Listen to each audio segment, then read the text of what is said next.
Are you ready? No! I said, are you ready?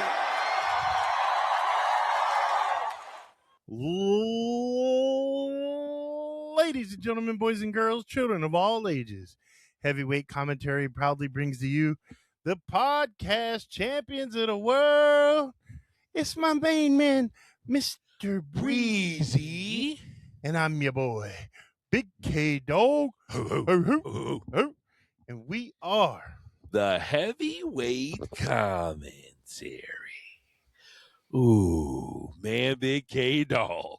What's up, buddy? Brother, we had quite the weekend. We've had quite the start to a new week in wrestling, and there is much to talk about.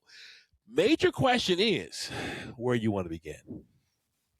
I don't really care, to be honest with you. Okay. I don't have a preference. Okay. Well, hey, you know what? You've had an agenda in mind, so I'm going to let you go with your agenda. Honestly, there's so much that I've been debating on. Where do we go in? Pause. So I think the best place to start is Night of Champions, because it's gonna be a low note. Okay. And we can go higher and crescendo and come back down and crescendo. Yeah, hopefully we can end on a positive note. Okay. Oh man, Big K-Dogg. So Night of Champions 2026. Wow. There was obviously some expectations, some things that were expected that happened. Namely, we had our opening match with Oba Femi and Jey Uso for the King of the Ring to crown the King of the Ring. Big K-Dogg, did this go as you expected? Was this different? I mean, I thought it was pretty much as I expected. Jay put up a little bit of offense. He's not a little guy, so yeah, he's gonna get a little bit of damage in there. But I thought it went pretty much as expected, as it should have. Legit. Yeah, the offense. I was surprised Jay got the offense he did. They kind of took a turn in the match. They shifted as WWE matches do, and it was like, oh, let's give Jay his opportunity. And kind of make it like, could Jay pull this one off? Pause. Nevertheless, I'm glad they went the direction they did. I was a little nervous, to be honest with you, because just the way WWE does certain things, you just don't know if they're trying to make a shocker, if they're wanting to do long-term storytelling and do something to swerve us, so to speak. So I'm glad Oba did his thing. Oba, I'm just thoroughly impressed by how over that man is, especially in Saudi. That man, you're over when you're over everywhere. Yeah, I don't. It's not shocking to me though. Yeah. Because if you think about it, who are the main stars right now? Oba. Oba. I know, for real. Okay, Oba, I would say Dom. Roman. Yeah, that's top 3. Yeah, and you could throw Punk and Cody in there. Of course. Yeah, Punk, Cody, Gunta. Right? Yeah. Out of all those that you mentioned, yeah, which one is the realest character? To your point, you got to say Oba. And I think that's the issue is I think Roman is close. Sure. And that's why the head of the table character works good for him. That's a extension of himself. Sure. I think the Cody Nightmare character is good. Yeah. It's a little too Federation for me. You're not down with the Fed? Well, you could tell it's manufactured. Oh yeah. And I think that's why everybody gets so tired when he becomes champion is he's a federation guy, so that the championship is going to seem stale because it's federation doing it. Yeah. And CM Punk is CM Punk. He's an old guy now, so he doesn't have. I don't even think his mic skills are as good as they used to be. No, man. And I watched a video on this, and I agree with what the gentleman was portraying in the video. Yeah. The reason that he worked so well before he left was because he's anti-establishment. He was anti-establishment. Of course. Now he's an establishment guy, so that shock factor of the Punk and CM Punk, it's hypocritical now. Exactly. So, I think everyone just cheers CM Punk now out of nostalgia. They just chant CM Punk out of nostalgia because they did it for 10 years. Yes. So we did it for 10 years. Why don't we just keep doing it? And it's like, why would we change now? We got him back, so let's just keep cheering him. Exactly. But if you stop and think about it and look at it as a true wrestling fan, the guy should retire. Oh, 100%. Well, when you got guys like Oba Femi there, the business is safe. We don't need grandpas in there anymore. Well, no doubt. You got, I love Seth Rollins said it, on Raw, and it correlates with what we're seeing with Oba Femi. He told Roman, there's some young, hungry guys and girls now who are nipping right at our heels. You and I, it's maybe the last time we do this dance. They're ready. They're hot now. And Oba is at the forefront of that. To your point, you don't have to book him. You don't really have to manufacture anything. Just let him go out and eat. Yeah. Just let the lion eat. Just keep feeding them steaks. Oh, man. Yeah, man. So Oba Femi, of course, takes on Jey Uso, wins the match perfectly clean, no interference, goes on to become king of the ring. He is crowned. Now, I was under the impression, I don't know about you, Big K-Dogg, I was under the impression that king of the ring was kind of like Royal Rumble, where you were going to shoot your shot, so to speak. You were going to say, hey, I get to take this champ or this champ. Apparently, it's you get the main event at SummerSlam. I don't think that's true. I think they've changed it to that. Sure. In this instance. Yes. To make it fit the narrative that they're trying to push. But exactly. In the past, it's been you get a title shot in the main event. That was, because it was a few years ago when Triple H started that. And I was like, oh, yeah, okay, Oba's going to go on to face Roman. Then you watch Raw, you say, no, he's not. Huh. Maybe. I mean, it's a 2-night SummerSlam. Fair point. You're going to have Roman and Seth. We know that's locked in and booked.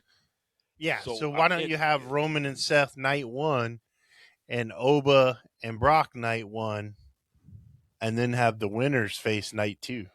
That will be very interesting. I'm not mad at it. We'll see what is in store. But yeah, man, Oba goes over clean. I don't think Roman can do 2 main events in a row. Yeah, because you remember that WrestleMania, of course, he did a tag match. Yeah. And that actually, preserved him. Yeah. But yeah, like you said, 2 straight up main events, especially when you're wrestling Seth. Yeah. Because, Seth got one speed. Wide open. Yeah. That boy, wide open. Awesome. But yes, Io Sky versus Liv Morgan for the Women's Queen of the Ring. I told you Io Sky was going to win before it happened. You definitely called it. You called it all day. The only thing I missed was I thought she was going to call out. They were going to do the whole call out mommy thing. Ah, yeah. You know what I mean? Yeah. They keep doing that, and I don't understand why they just keep going down that road over and over and over. A tag team breaks up and instantly they're rivals. It's not organic anymore. They tried to do it with Jade and Bianca. When are they going to break up and when are they going to fight? It's like, why do they have to? Well, you're putting tag teams together for that express purpose. Yeah. Down the road, you want them to break up and fight. Exactly. And that don't make sense. Like, what happened to tag teams like the Road Warriors that were tag teams forever? That's tough. what they were. Yeah. Like, I get it. Look at the Street Profits. I don't ever see Montez Ford and the other guy Dawkins fighting. No, for what? What would be the point? It just don't make sense at this point. Yeah. And I think that's the problem when they do this where they go in the back and they go, you and you. Now you're a tag team. People have made it work, and which technically Dawkins, we know from his NXT history, I want to say he had 2 tag team partners prior to Ford.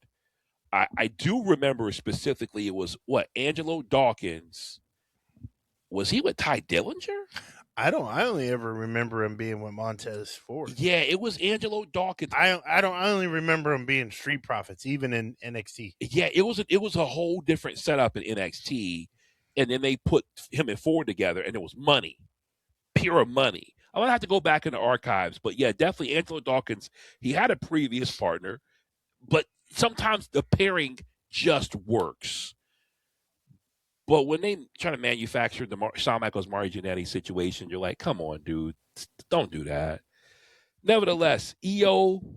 Yeah, because half the people will get it wrong and think that he kicked him through the window when really he kicked him and then threw him through the window. It's the Mandela effect. It's parallel universe, man. There's a universe where it happened. No. Wishful thinking. But, of course, this match couldn't just be a women's match. It couldn't just be a big fight feel. It had to be Danhausen opening up. Well, he had a storyline going with them. He did. You're right. He did. I'm with you, though. I don't understand why they got to get him involved in it. You owe me human money. Okay. No, he took their human monies. Oh, that's right. Yeah, because Liv said, you owe me. You can tell how, yeah, I'm not as invested in that. Ironically, even though you and I are not, Yeah. there is a vast majority of people who like that character. He's actually one of the top merch sellers. Legit. Cody Rhodes said he's one of like the very few guys that has 8x10s out there for autographs for people to get. No, I'm happy for Donovan Danhausen, for the record. I'm happy for him because where he's come from to now, I'm happy for any wrestler who can ply their trade and make their money. I'm not hating on him per se. It's just... You're not hating on him. You're just hating on him. Yo, it's the WWE machine that feeds us things like this. And you're like, okay, I guess I have to accept it as part of the show. I have to, just along with all the commercial breaks, I got to accept Danhausen coming out and making, this spectacle. You are cursed. And therefore, Liv Morgan loses the match. Liv Morgan? Hey, yo. Pause. Io Sky wrestled a great match. Take nothing away from it. Except for the knee. Yeah, that's real. If you can barely stand on your knee, how are you going to jump up on the ropes and then jump up on the top rope and then do a backwards moonsault afterwards if you can barely stand up?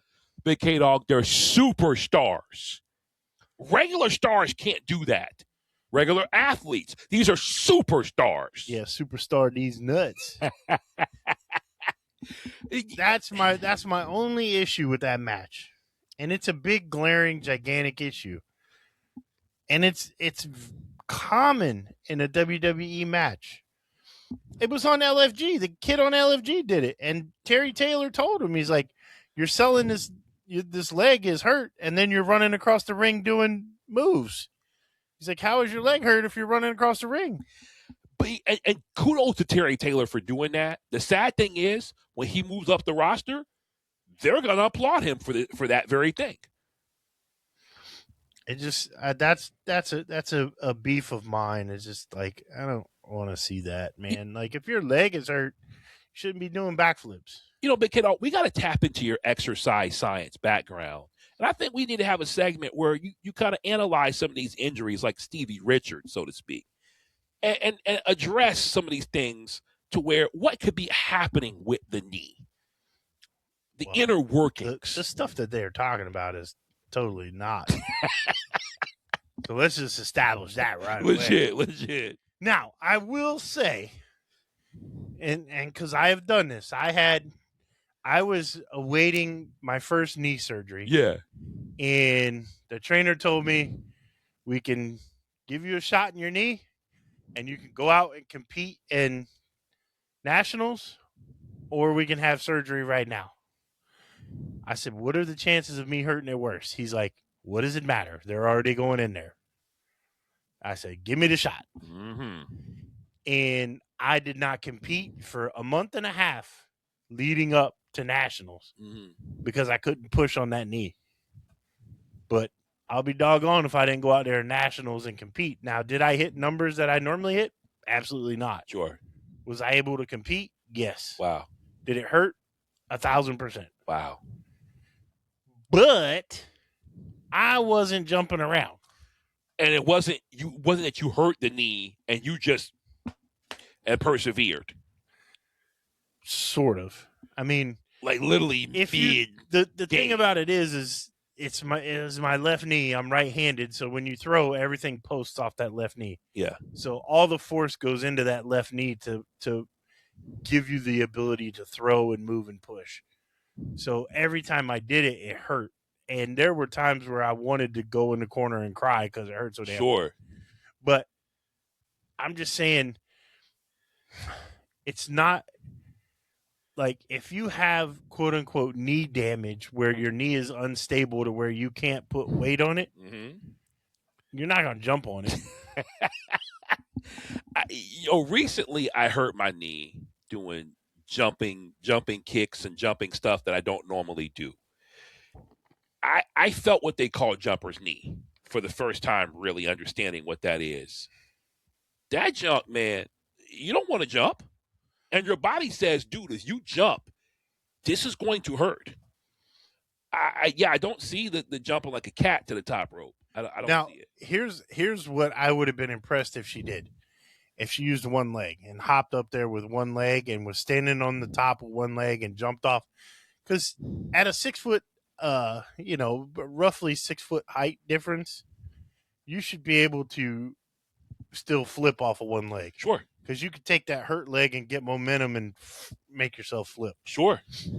I would have been more impressed if she did that as opposed to just miraculously being able to jump on a leg that she couldn't even take a step on to run. Like, because that's how she sold it. Yeah. Like they threw her into the ropes, she hit the ropes, and she went to take a step off and fell to the ground and was rolling on the ground grabbing her knee. Of course. But yeah, you can jump bing, bing, bing up on the ropes and then bing off the top and nothing. Like if it hurt as bad as she was making it seem, like when she jumped off the top rope in the air, she should have been grabbing her knee as she was going around. And then the landing, as always, you hit that moonsault and boom, the impact to your knee. Yeah. I think we're what do they say, splitting frog hairs here? But it just, that was my only beef with that match. Was sure. You're selling a thing that you can barely walk, but yet you instantly hop up and do a moonsault off the top rope. Exactly. So after the match, Io Sky says, hey, I'm going to choose women world champion Liv Morgan for SummerSlam. Yep. So we're going to run it back. Well, then what's the first thing they did? They jumped in the ring and kicked her in the knee. You already know. They ain't playing. They ain't taking no chances with Liv. So next week, if she's on Raw, she better be on crutches. That would only make sense. Yeah. That would only make sense. Seth Rollins and Braun Breaker engaged in a brutal steel cage match. Your thoughts on this one, Big K-Dogg?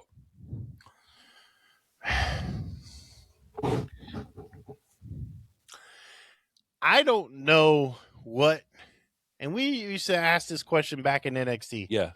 I don't know what Braun Breaker did or does to piss whoever's in the writing department off creative. But that poor boy, Yeah. they build him up and then just beat the dog piss out of him. It don't make no damn sense. Not a lick of sense. Why would he lose to Seth Rollins? What in the world does that do? Give Seth momentum. For what? You know how WWE is about momentum. He's got to have momentum going into face Reigns. He coming off a big win. Momentum these nuts. I'm just saying, it don't make sense to me. The poor guy, you bill him as this badass, but then he loses to everyone in the main event matches. I mean, he lost to CM Punk. Can't win the big one. He lost to CM Punk. But he's got the vision. But he lost to CM Punk. If I was cutting a promo, I would just tell him, shut up, bitch. You lost to CM Punk. And then I would turn around and walk out the ring. You couldn't beat an old man. You couldn't beat old man who could barely breathe. It's not a good look, man. Who stops in the middle of the match and takes the oxygen hit off the tank from the doctor in the corner. It's not a good look, fam. And you're 22 years old or 24 years old, and he's 147. Dang. But to your point, yeah, it's what does Braun Breaker got to do to break into that next level? No pun intended. Or is it that they're just keeping him on the back burner and saying, hey, kid, you're doing great. Just not your time yet, kid. But the problem is they make him look soft. If you watch that match, they made him look soft that whole entire match. You can't continue to put badass on the dude's trunks if you make him look like that. Is the narrative they're trying to tell that he's got all the skill he's genetically superior? Maybe he's just not strategic. Maybe he hasn't put all the pieces of the puzzle together. Maybe he doesn't have the instincts, or frankly, he doesn't have the smarts. He's a meathead. I don't know what the hell the narrative is that they're trying to portray. I think you speak for many people when you say that. I honestly, if you were to ask me, I think the percentage of me getting that right is the percentage of a blind squirrel finding a nut. Oh my gosh. It just, yeah. I don't see it. I don't see a world where I understand why they're treating him that way. You got me. Like I said, the only reason I can think of is he's pissed somebody off, or like you said the other day, maybe he's paying penance for his uncle and his brother. Dang. Sad, man. That's the only thing I can think of. It's like, well, we couldn't get them, but we'll get him. Wow. That remains yet to be seen. We are United States champion. It's Trick Williams defending his title against Ricky Saints. Yep. Honestly, I didn't see this match. That was about as vanilla as a match as Breyer's ice cream. Gosh, you said Breyer's. Yeah. I can literally taste the vanilla. Yeah, I know. Huh. That's a good analogy. That's why I have a master's degree. Paint a picture with words. I like that. Nevertheless, it's a little Yachty return. Yeah, who cares? Hit it with a kendo stick and a people's elbow. You know what I really wish would happen? Yeah. I really wish somebody would just punch him in the teeth so hard he swallowed about 6 of them. and then realize I really shouldn't be out here. Listen, Lil Yachty's apparently a major fan. Come on, man. Okay, me and you are major fans. Where's our opportunity to get out there? I've been a fan of wrestling longer than that little kitty cat's been alive. Because I give that kid a straight up fade. Oh, facts. And I'm just saying, like, I've been a wrestling fan longer than that dude's been alive, almost twice. Listen, fam, I'm gonna keep it 100 with you. You're not giving Yachty a fade, not because you can't give him a one-on-one, because you're gonna have about 40 security. I'll take out 6 of them. I'm about to say you're gonna get to a few, but you got like 40 security guards, dog. I'm just saying, like, it was like you know what he reminds me of? When Pat McAfee was with Randy Orton. Yeah. It makes no damn sense. Again, you want to make Trick Williams look good? Get the goofball retard away from him. Because all it does is it makes Trick Williams look soft. I could have my rapper buddy who doesn't know anything about fighting. But yeah, I wonder, man. You know, I think WWE, TKO, has an idea that guys like Yachty, Jelly Roll, you take your pick, coming out here and being with the wrestlers is the same as Cyndi Lauper back in the day with Wendy Richter, Mr. T. Like, they're trying to continue that, but it doesn't hit the same. Yeah, because it's all the damn time. Exactly. That was like a one-off thing. Yeah. It's not hitting, bro. Yeah, if you want these guys to do it, make them like they used to do and make them part of the Royal Rumble. You want to come out to wrestling? Go be in the Royal Rumble and get your ass thrown over the top rope. Exactly. And then march your ass back and sit back down in a chair and shut up. Yeah, I feel that.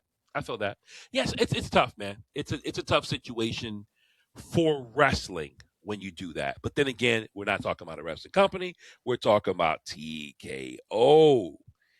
Jade Cargill had her match with Tiffany Stratton for the Women's United States Championship. And apparently it was Tiffy time. Did you watch the match? I did not watch that match. I did not. Yeah. So I did not like the ending. Oh. And I'm sure I'm going to catch flack for this. But Jade is a bad guy. Yes. She's not a good guy. Bad guys have people run in and help them. Sure. Good guys don't. Sure. I get trying to even the score, but why is Charlotte going to hit Jade in the face with a belt? Yet again, we insert Charlotte Flair. Got to insert Charlotte Flair somehow. She can't be champ, so she got to be involved. It must be written in her contract that she has to be a part of every PLE in some way, shape, or form. Well, if she's not in a match, then she has to interfere in a match to affect the outcome of a match. Well, she's associated with the championship. Granted, this is a different championship, but still, they've got to put her in a championship picture somehow. They can't have her away from any championship. She was just with the Women's Tag Team Championships. I wouldn't have had a problem if she stayed out of the match and stopped the girls, B-Fab and Michin, stop them from interfering in the match. But why would you interfere in the match? Because they're trying to lazily book something for SummerSlam. I guarantee you, it's just it's sad, but it's lazy creative to say, oh, well, now you cost me this. We have a built-in feud. I'm gonna see you at SummerSlam. Exactly. SummerSlam. We're not telling a storyline per se. We have the makings of a storyline, but really it's, hey, let's just get somebody angry. And that's WWE at this point. Let's get these two people angry with each other, and they got to hash it out. Again, why not build the feud? Why waste this feud on SummerSlam? Why not build it for Survivor Series? Why not have these two girls cause each other problems for 3 or 4 months? Back and forth before we see them in the ring, so the match means something. Well, because it'll be best of 7. This is the first time they're going to meet. Then they'll meet at Survivor Series, and then they'll meet at Saturday Night's Main Event, and they'll meet at Royal Rumble, and they'll meet at WrestleMania next year. Oh, Fastlane, don't forget, or Elimination Chamber. Yeah, exactly. Yeah, Elimination. Hey, they're going to have like a best of 7 series. It'll be great. Culminating with a Hell in a Cell match at WrestleMania. Oh, God. Want to know how you know a feud is about to be over in WrestleMania or in wrestling and WWE?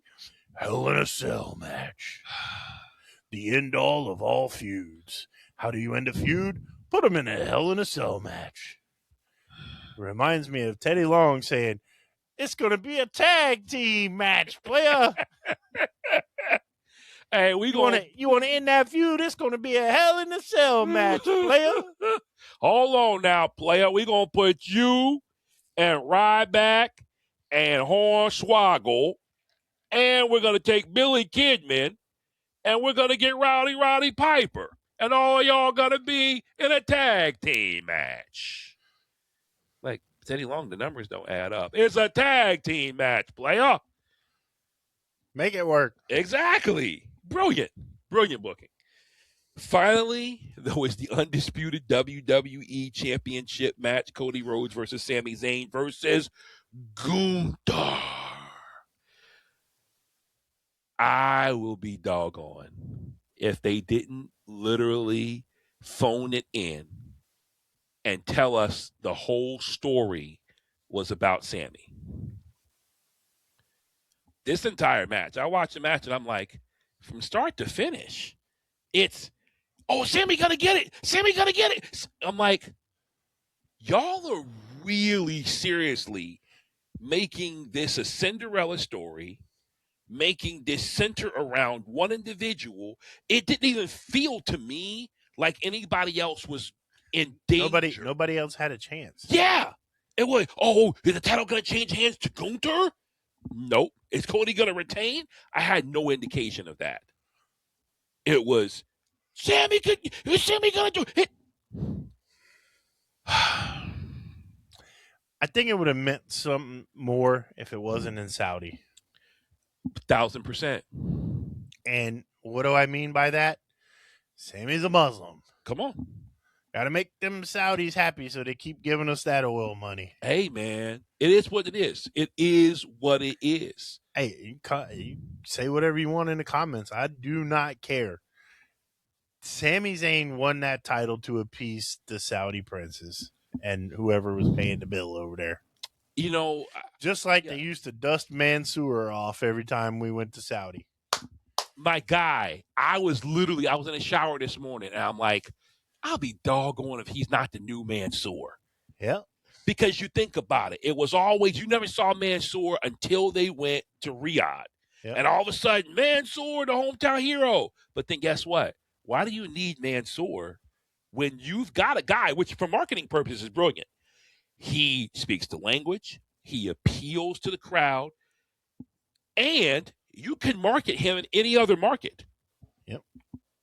And people love the underdog redheaded stepchild. Literally, redheaded stepchild. Exactly. You could market him in Canada, the U.S. He can wrestle lucha. Take him to AAA.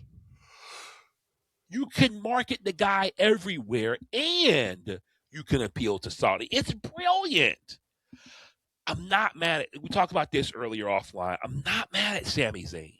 No. I think Sami Zayn is an outstanding talent, and I love that Sami gets this opportunity. But like you said, I would be amiss, and I'd be a fool to believe that this wasn't in connection with Saudi. And the sad thing is, I hate it for Sami, it's going to always be a contention. Well, you know, Sami's the Saudi champ. I hate that it's associated with that for him. Because it could just be, hey, man, Sami finally got his moment if it was in anywhere else in the world. But now we have to say, well, you know what it is. You know why they did that. Just like Jinder Mahal. Granted, was it in India? No. Were they just getting ready to go to India and we all knew it? Yes. Yeah, but didn't he have the Punjabi prison match in India? I believe, yeah, you're right. You're right. Randy Orton? You're right. And so you're like... A Punjabi prison match. I actually like that, man. Because it was one of the matches that they actually did the gimmick. Why? Because they put bamboo up? There you go. At least they put some effort in that gimmick. Yeah.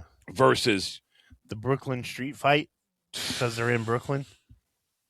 You don't go to the street. And the only thing that they do is they wear a shirt to the ring instead of wearing their normal gear. Exactly. And it's basically a wrestling match. It's not even Falls Count anywhere. When I think of a street fight, obviously I'm not talking about like a straight up street fight, but when I think of like a movie street fight, I'm thinking like Rocky V. Exactly. When he fights Tommy Machine Gun Morris outside. Yes. That's what I'm thinking about a street fight. Yes. I'm not thinking about we're going to come to the ring and we're going to wear jeans and a t-shirt and that's going to make this a street fight. And then we're going to just wrestle the same kind of match. There you go. But we're just going to throw in a little bit of stuff on the side to make it seem like we're doing something. Yeah, it's a street fight, man. What are you talking about? And I'm talking like this because most people associate this kind of talking with slow people. And so when I say this stuff, I'm saying it because it makes me think that they think I'm stupid. Oh, that's great. Idiots. Nevertheless, man, Sami, of course, our new WWE Undisputed Champion. And it is not without controversy.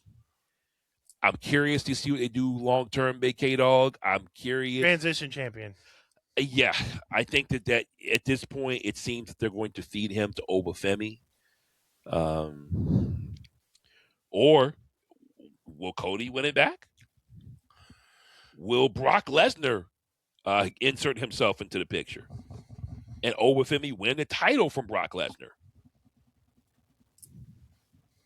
Make it that much more special. We already have Brock versus Oba at SummerSlam. That's what I'm saying. But could it be Hell in a Cell? Could it be impromptu that Brock challenges Sami Zayn? Because you know how Sami is. Don't be surprised. I wouldn't be surprised if Sami issues an open challenge. That'd be stupid. If he issues an open challenge, Brock Lesnar answers the open challenge, defeats Sami Zayn. He takes the title with him to SummerSlam. I don't put it past him. Don't put it past WWE/TKO to put more gravy on top of it. Pouring gravy all over it. We'll see. We'll see. In stark contrast, man, we had the savior of the wrestling weekend. We had AEW. WEA? Yeah, for real. Scratch that. Reverse it. Yes. AEW Forbidden Door. Man. I'm going to let you talk about this one because I, unfortunately, did not watch it. So the only thing I saw was the highlights of the Will Ospreay Swerve Strickland match. Yo, let's go there. Let's start there. Swerve Strickland, Will Ospreay had their Owen Hart men's tournament final match to determine the Owen Hart Cup winner, Owen Hart champion, and of course that winner would go on or will go on to All in London. Man, these guys, I had so many cringe moments in that match, Big K-Dogg. I don't know about you, man. I had a lot of moments in that match where I went, ooh, where guys, they really, really, really put on. And my biggest concern was that somebody was going to get injured prior to All In. No joke, man. It was a spectacle. It gave you everything you wanted in a wrestling match. It had the highs and lows, the ups and downs, all the feels. It had all the maneuvers, the techniques.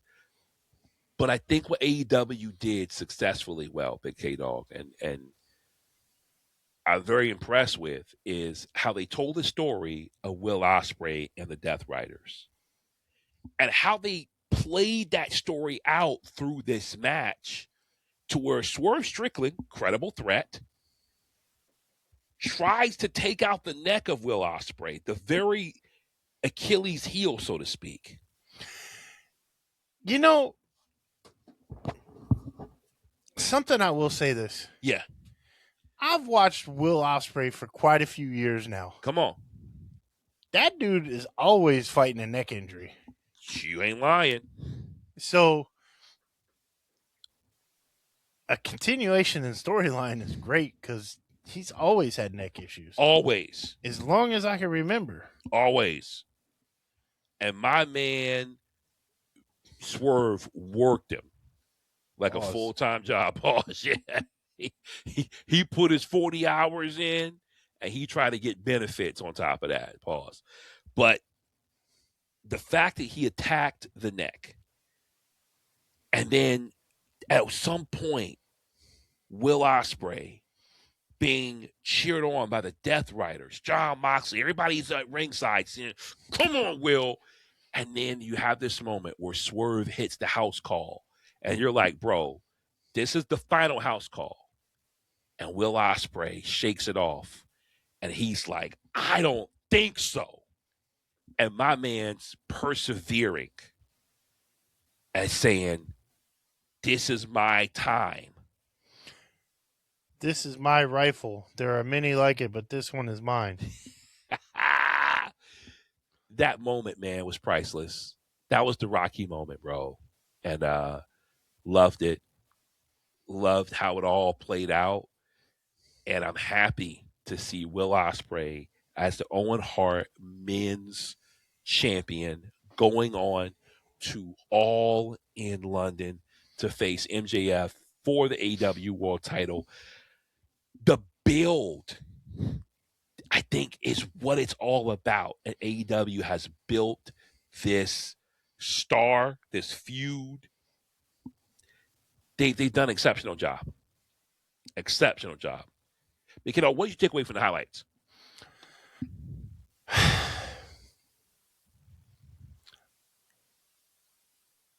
There's a difference between pro wrestling and sports entertainment. No doubt.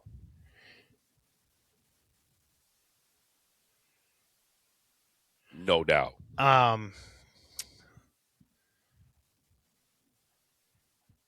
If you want to see theatrics, come on, vignettes, backstage interviews, and overproduced entrances, WWE is your product. Hands down. If you want to see hard-hitting, realistic-ish, because there's a lot of things that they do that you're like, real life, you probably wouldn't bounce back from that. No. But it's a lot more realistic than sports entertainment. It can be campy and it can be very indie. And I just enjoy the pro wrestling style more. Sure. Because that's what I grew up on. Exactly. I grew up on Florida Championship Wrestling. Come on. I grew up on NWA. I grew up on AWA. I grew up on WCW. Facts. I never like watched WWE. The only time I saw WWE, like I saw the pay-per-view where Hogan slammed Andre. And I saw the pay-per-view where Macho Man jumped off the top rope with the bell and hit Ricky the Dragon Steamboat. Yes. Because I remember they said he swallowed his tongue, and I was like, you could swallow your tongue? Ugh. I remember as a kid, I was like, oh, I hope I never swallow my tongue. Yeah. You know? But I remember those matches because Yeah. I seen those, but we didn't watch WWF wrestling. We didn't have cable. Facts. We had basic cable and TBS. Facts. TBS had WCW. I'm a Braves fan because we had Atlanta Braves. Exactly. And whoever the Braves played. Exactly. We didn't have no options. Facts. That was what we had. So that's what I watched. That was the wrestling I knew. Plus, once a month, we could go right down here. I grew up in Vero. We could come right down here to Fort Pierce and watch Florida Championship Wrestling in the Omni. Can't beat it. I mean, I seen Barry Windham, Kendall Windham. Yeah. I seen the Four Horsemen. I seen everybody you can think of. Ric Flair, Chief Wahoo McDaniels, Dusty Rhodes. All them boys came Facts. through Fort Pierce. Legit. And I seen all of them as a kid. I can't remember. What was the guy that was the arm wreck chest? Billy Jack Haynes or whatever? Yeah. I met him Wow. in Fort Pierce Omni Arena. Wow. My dad's like, that guy's the world arm wrestling champion. Yeah. And dude's arms looked like they were as big as my body at that time. Facts. Which now I realize that they were about the size of my arms now.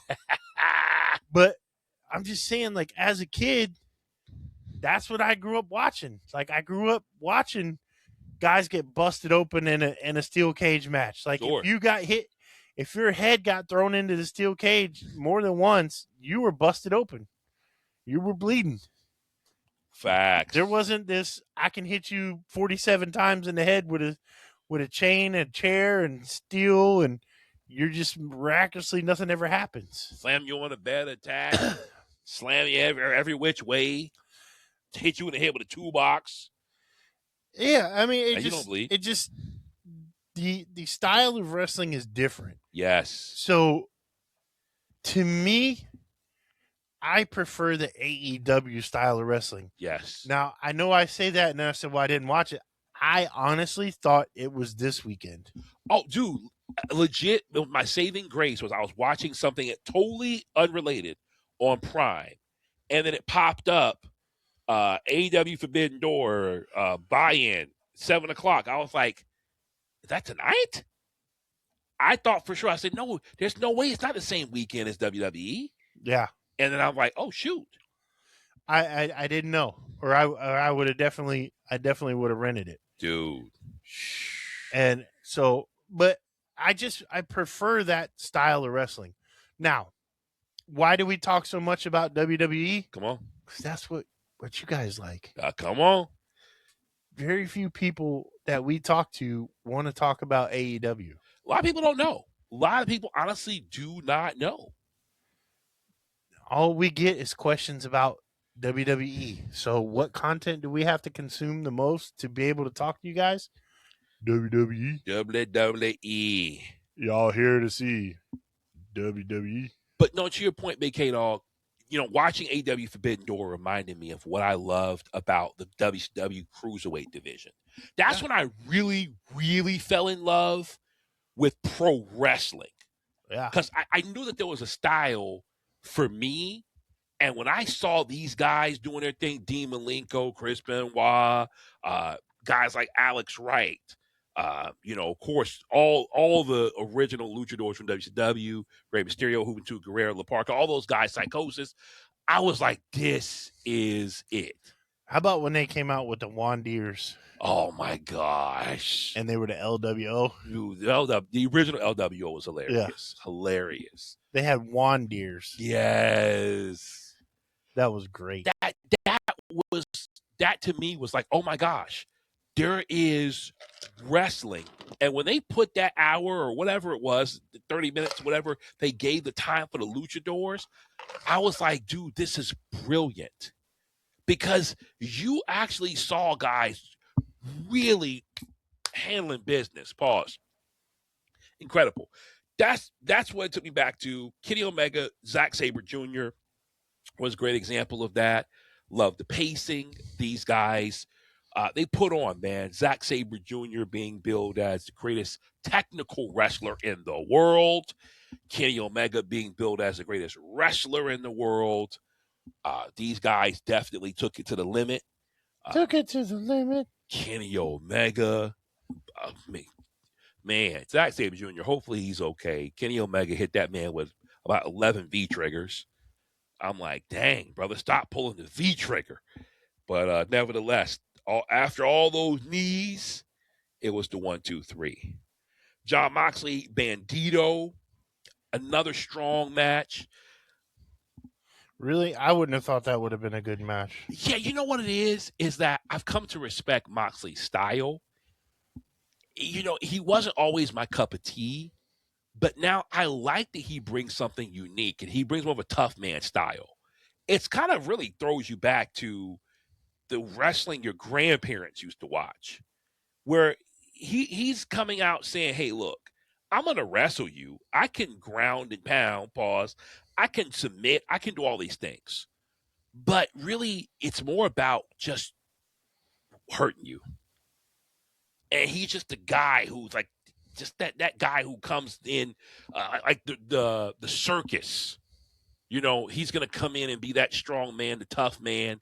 And maybe you pay a nickel to get in the ring with him and go a few rounds. That's the vibe I get from Moxley. I like it. I'm good with it. Him and Bandito, whew, had a strong match. This was the build-up. So I was like, all right, let's see what's up, because they're really pacing it out, and I could see why. Shota Umino versus Pac. I'm going to go on record and say this was the match of the weekend. This is my pick. Take nothing away from Ospreay and Swerve. My pick, Shota Umino versus Pac. That's a match for the heavyweight nation. You've got to watch that match. If you say, Mr. Br33zy, I don't really get into Japanese wrestling. So if there's a guy that you want me to watch, help me out. This kid, Shota Umino, has all the flair, so to speak, of your great Japanese wrestlers. Tetsuya Naito, Okada, and then even my man, the ace, Hiroshi Tanahashi, came out after the match and raised his hand just to go to show you, man, that they're passing the torch to this kid, Shota Umino. Him and Pac, I think they just kind of said before the match, let's go out and let's do some damage. And they most certainly did. Outstanding match. Had mad love for what they put on. Great stuff.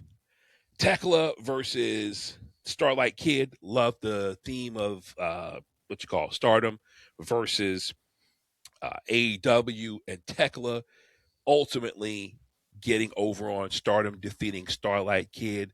Love that she's just so doggone toxic. She's just toxic. Okay, we're going to kind of highlight the match that I think surprised me the most and the outstanding talent of this night. Your girl, Big K-Dogg, Maya World. Why is she my girl? Oh, man, because you were infatuated with the bakery. Oh, no, I just said she was caking, that's all. You like the bake shop. Hey, boss, big butts. I'm like Sir Mix-a-Lot. I like big butts. I can't help it. Maya World, Mercedes Moné. Oh, well, that's why. Yeah, because she fought Mercedes Moné. That's like saying Ren Sinclair versus Kalani Jordan. Nah, bro. I'm gonna choose Ren Sinclair every time. Bro, Maya World put on. Well, I'm just saying, like, yeah, of course she's my girl because she's fighting Mercedes Moné. No, just before she was your girl, now she's definitely your girl. This girl, I don't know. Every now and again, you give an opportunity to a young talent. And you say, hey, kid, go out, and show the world who you are.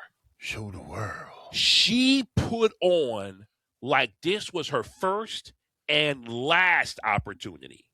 Did she put on for her city? On for her city? Apparently, I think she's out of Houston. So I'm curious if Booker T had any hand. I know she didn't train with Booker T. Pause. Yeah, boss. Booker T say, Ugh. But nevertheless, man, Mercedes Moné and Maya World definitely put on. I think this may have been like a half-hour match. I mean, these girls put on. And you're talking about all kinds of crazy spots. Just when you thought it was over, they just kept taking it to the limit. Take it to the limit. Woo! But nevertheless, Mercedes Moné comes out victorious. Shocker. She is the two-time Charlotte Flair of AEW. You know what, man? I got to put respect on Mercedes Moné. I think Mercedes Moné, because we talked about this a while back now. Everybody was saying she sucks. She got them 12, 14 belts, whatever. She ain't going to lose them belts and give back this and that. Everybody had a lot to say. But where she is now, I'm going to go on record. Mercedes Moné put on to the point where she got all those belts. She did business everywhere she went and elevated those promotions and those ladies. Those promotions are better for having that opportunity. Now, did they get all the shine? Do we know who all they all are? Not necessarily. But I guarantee you their local fans know. The talent she worked with got the rub. I can't argue with that. Got love for Mercedes. Two-time Owen Hart Women's champion, Owen Hart Cup champion. She is now going to face Tekla at All In. Woo! And then finally, still cage match. Madness, crazy, insane. I'm surprised nobody got unalived in this match. MJF and his crew. We had Mark Briscoe, conglomeration. We had all kind of craziness going on. Exploding bags and crazy stuff. People getting hit with skateboards, thumbtacks. My favorite, Kyle O'Reilly pulls out the original Nintendo, Big K-Dogg, NES, and blows the cartridge. Fire, y'all. Fire. Pause. Yeah. Hey, yo, Paul. Where they do that at? But, Joe, we wrapping up, Big K-Dogg. There's something that happened in the wrestling world, and we got to put some respect on somebody's name right now. You know who we're talking about. Our girl, none other than Nikki Blackheart, showed up, made her debut in NXT. Yeah. Taking out Tatum Paxley. Sorry, Pax. I talked to her today. Did you really? Pax or Nikki Blackheart? Nikki Blackheart. I'm about to say, talk to Pax. You get my number? Okay. Yeah, I did. I talked to Pax, and she said she don't like you. Yeah, I figured that much. She says sorry. But she's not into old fat dudes. Yeah, I figured that much. I think she got something going with Shiloh Hill, to be honest with you. Legit. Totally. But yeah, no, 100%. So proud of Nikki. Make a devastating debut like that, and people will say what they want to say. Oh, she almost blew her knee out. She didn't almost blow her knee out. She stumbled. But what did she do? She had the opportunity to set that girl down and reset, but no, she held on to that girl, got her footing back, popped her back up, stood up, and then put her in the torture rack and bounced until, she was done, and then just dropped her like a bag of trash on the ground. Bro. And then mean mugged the crap out of the camera. I ain't seen Nikki look like that. We talked about this a little bit today. We see all these people now. Nikita Lyons, she's been there, 2 years? Man, maybe close to 3. Back and Evolve. Yeah. We see these people in LFG when they talk about LFG, they're like, "Oh, I've been here for 2 years. I've been here for 2.5 years. I've been here for a year." Blah blah blah. Nikki got signed like 3 months ago, and she's already on television. Killing them. So, there's something to be said about that. One of the things I told her was, she's like, I wish I didn't mess up. I said, but Nikki, guess what? Now your mess up has happened. All right, so you don't got to worry about that no more because it already happened. Yeah. So what are you going to say? Oh, I hope I don't mess up. You already messed up. You know what happens. Facts. So now it's only up from here. And the difference between the elite people and the people who struggle is when something like that happens to an elite athlete, they're just like, messed up, and they're like, all right, now I know not to do that, or now I know what to do so that doesn't happen again. That's right. If I'm going to scoop somebody up, I got to make sure my footing is underneath me fully before I try to do something, or make sure that they're nestled properly before I try moving them, so that I don't stumble and I don't look bad. One of the things too that I mentioned to her, I said, you talked when we interviewed you talked about how your coach used to tell you to quit all the time. And you said he probably told you 100 times to quit. I said, he told you that for this moment. Facts. Because everybody's saying, oh, blah, blah, blah, blah, blah. Well, now you know that you're supposed to be there. Facts. So why would you quit now? Exactly. Why would you give up now? Come on. Don't listen to what them people are saying. Them people are saying that because they can't do what you can do. Bro. And they're jealous about it. Preach. So I said, you've got this. The heavyweight commentary is behind you. The heavyweight nation is behind you. All the CCW is behind you.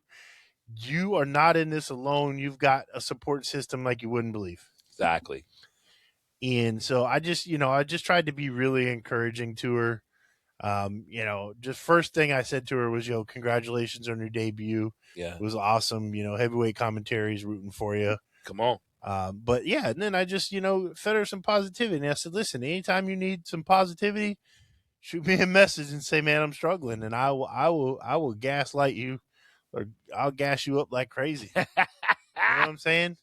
Like I've been there. I've done that. Yeah. I've been to a point where I wanted to quit. Come on. And I'm glad I didn't, because I got to see places I never would have seen. Come on. If I quit. Facts. I wouldn't have known Elvis was born in Tupelo, Mississippi if I quit. I wouldn't have seen places that I've seen. All these little small towns in the back roads of Alabama, Georgia, North Carolina, South Carolina, Tennessee, Louisiana, Arkansas, Facts. Kansas. Let's go. New Mexico, Arizona. Let's I've go. been all over the country playing ball because I didn't quit when somebody told me that I should. That's facts. And so I just I wish her nothing but the best. 100%. I'm super stoked to see that she had her debut and that they're hyping it, which they should anyway. Of course. But they're like, we know who that is. Vic Joseph was selling it, boy. Whoa, man. Vic's my dude, man. I like Vic Joseph. He was selling it good. So I'm excited to see where she goes. I'm excited to see this Tuesday. Like, I can't wait for Tuesday to get here. I'm hoping that they send me an invite so I can sign up for tickets, so I can get tickets. That would be sick. I just looking forward to seeing how far she can go. No doubt. Because there's nobody in that division like her right now. Nobody. People can say what they want. The only person that's like her is Jordan Grace. Yeah. And she's on the main roster. Come on. Well, one thing's for sure. You jokers out there, I got beef with you.